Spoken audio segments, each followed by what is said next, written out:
So the next segment is the 1940s, and there is an outfit worn by a World War II veteran. And at the center of this storyline is the zoot suits that he's wearing, and he also has a triple V for victory charm.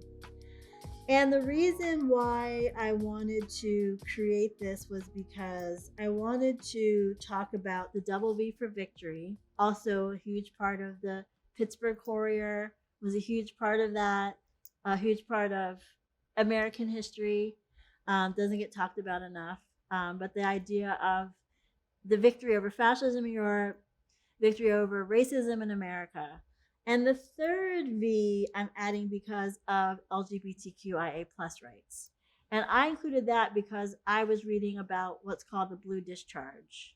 And the blue discharge was so named because the color of the paper was blue. And it was not supposed to be a dishonorable discharge, but it basically acted as a dishonorable discharge. And it was given disproportionately to African Americans, to women, and to members of the queer community. So I wanted to include that because it's also a key part of intersectionality and really fighting for equity and justice. And until we take care of all of us, then we're not taking care of any of us. So the next up is the Black Arts Movement. And I was really interested in this 1960s, 1970s time because that's when I come into the world. I come to Pittsburgh in 1969.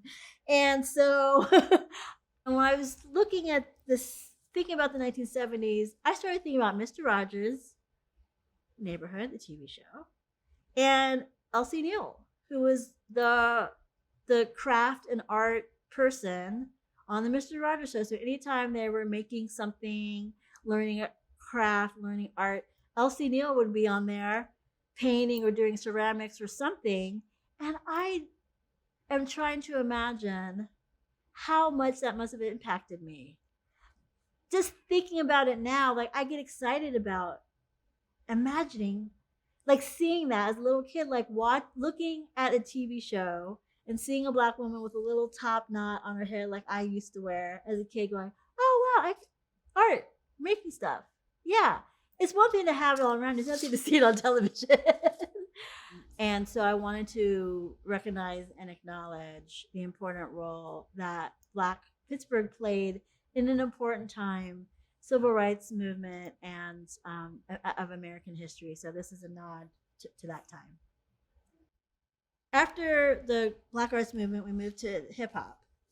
And I was really interested in the global impact that hip hop has had because in my travels, I've seen hip hop everywhere I've gone, whether it's Malaysia, Kenya, Turkey, everywhere.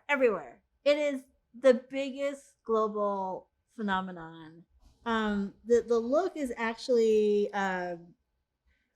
deconstructed vintage tracksuit, and I wanted to play with texture, with proportion, and the way things look, but I also want to include different elements of hip hop. So this is really more of an ode to breakdancing, maybe than anything else, because I was envisioning the windmill when you're kind of your arms kind of become the legs and the legs kind of become the arms and you're spinning around and you're whipping around. So the actual track pants are now the hoodie and the top that you wear on the top, and the jacket becomes a wrap skirt or like a wrap kilt over a pair of track pants. So I'm hoping when people see it, they kind of envision motion because that's what I wanted to include. And I had a little nod to Wiz Khalifa with a black and yellow t-shirt. I wanted to acknowledge the sports heritage of Pittsburgh without acknowledging any specific team or anything like that. So you have the black and gold, black and yellow shirt.